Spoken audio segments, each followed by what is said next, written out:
President Biden and Vice President Kamala Harris sat down with congressional leaders at the White House to try to hash out differences on raising the debt limit. I made clear again today's meeting that default is not an option.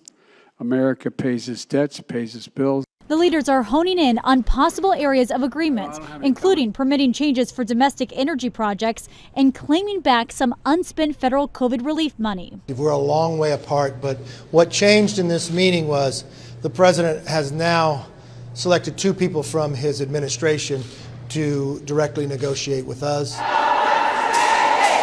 Earlier Tuesday, a group of demonstrators protested the risk of a debt default outside of congressional offices. This is giving your child a credit card, but they keep reaching the limit, and you have every year after year just raised the limit to a point that now you can't afford it. Some Democrats are already expressing worry that the president will make concessions, namely expanded work requirements for certain government aid programs. Having a bipartisan bill in both chambers is the only way we're going to avoid default. With the clock ticking on this showdown, President Biden is shortening his planned international trip to come home and continue negotiations. Because default is not an option. Everyone agreed that was the case. A default will be a disaster for the American people. President Biden cut his upcoming overseas trip short in hopes of closing out a deal before the end of the month. How seriously the president takes this priority about defaulting on the national debt and what that says about the United States, not just here at home, but around the world, and how that can affect our own international reputation. Because there's countries like Russia and China that would love nothing more than for us to default. So they can point the finger and say, you see, the United States is not a stable, reliable partner. Republicans want the president to accept their proposal to roll back spending, cap future expenditures, and make other policy changes in the package passed last month in the House. But the current bill wouldn't pass in the Senate or be signed by the president. There was agreement Tuesday that negotiations, though, could be made. It was a much more cordial meeting. There were honest and real discussions about differences that we have on a whole variety of issues.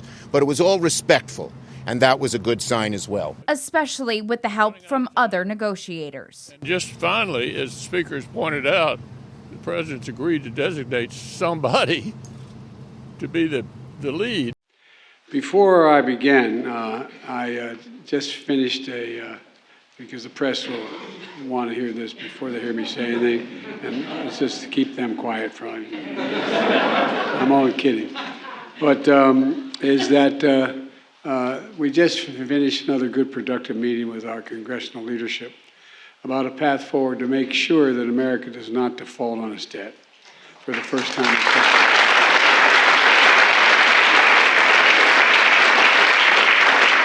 There's still work to do, but I made it clear to the Speaker and others that we'll speak regularly over the next several days, and the staff's going to continue meeting daily to make sure we do not default.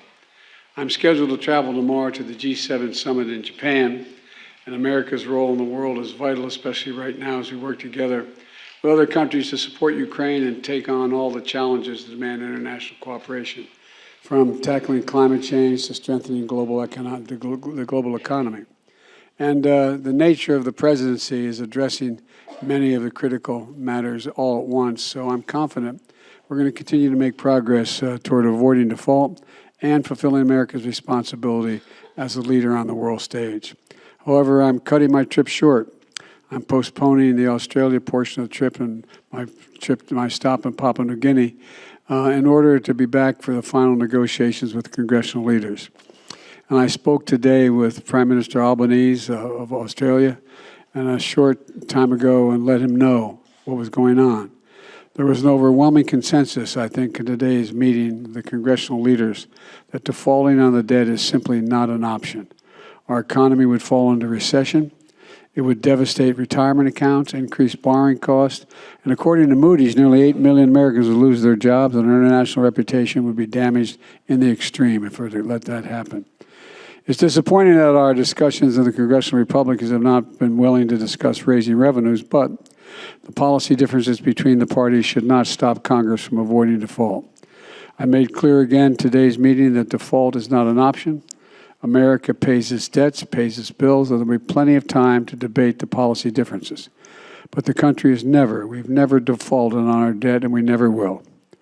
Now,